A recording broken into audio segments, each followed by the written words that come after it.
भरधाव एसटी बसची पिकअपला जोरदार धडक, 2 मजूर महिला जागीच ठार, 5 गंभीर जखमी. बुलढाणा जिल्ह्यातील देऊळगाव राजा येथे सकाळी 7:30 वाजेच्या सुमारास कापूस वेचणीला पिंपळगाव राजा इथं जाणाऱ्या मजूर महिलांच्या वाहनाला बसनं धडक दिली. या मालवाहू पिकअप वाहन क्रमांक MH38E2082 याला जाफराबाद जालना मार्गावरून भरधाव वेगानं येणाऱ्या एसटी महामंडळाच्या बस क्रमांक MH20BL2276 ने मागून जोरदार धडक दिली. या भीषण अपघातात 2 मजूर महिला जागीच ठार झाल्या तर 5 महिला गंभीर जखमी झाल्या.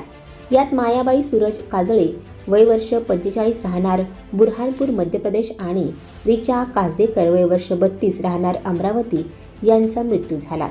सुहाना प्रतिराम इपणे वय वर्ष 16 राहणार नांदुरी तालुका धारणी, खुशबू बबलू पालवी वय वर्ष 17 राहणार तागमला तालुका खवनार जिल्हा बुरहानपूर, सुलोचना हारासिंग सहारे वय वर्ष 35 राहणार भगवानपुरा तालुका नांदोरी जिल्हा धारणी, पुरुषाने मंगल इपणे वय वर्ष 22 राहणार भगवानपुरा तालुका नांदुरी जिल्हा धारणी, नर्मदा सोनू इपणे वय वर्ष 45 राहणार नांदुरी तालुका धारणी जिल्हा अमरावती आदी गंभीर जखमी झाले.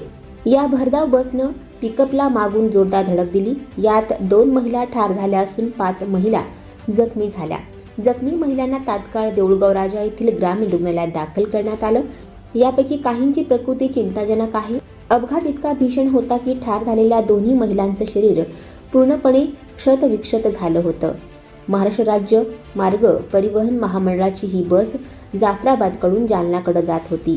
दरम्यान परराज्यातून आणि अमरावती जिल्ह्यातून हंगामासाठी दाखल झालेल्या महिला मजूर देऊळगाव राजा परिसरातील कापूस वेचणी आणि जिनिंगच्या कामासाठी रोज सकाळी पिकअप वाहनानं जातात. सकाळी असंच वाहन थांबलेलं असताना महिलांना बसवताना हा अपघात घडला अशी माहिती सूत्रांनी दिली आहे.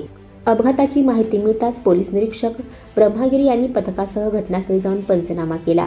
या प्रकरणी देऊळगाव राजा पोलीस स्टेशनमध्ये मर्ग करण्यात आला असून पुढील तपासात गुन्हा नोंदवण्यात येणार असल्याची माहिती पोलीस निरीक्षक ब्रह्मगिरी यांनी दिली आहे.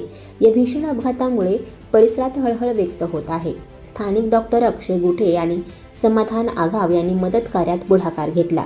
देऊळगाव राजा पोलिसांनी बस चालकाला ताब्यात घेतले. अपघाताचं नेमकं कारण शोधण्यासाठी तपास सुरू केला आहे. या घटनेमुळे परिसरात हळहळ व्यक्त होत असून मजूर महिलांच्या सुरक्षित वाहतुकीबाबत पुन्हा एकदा प्रश्न उपस्थित झाले आहेत.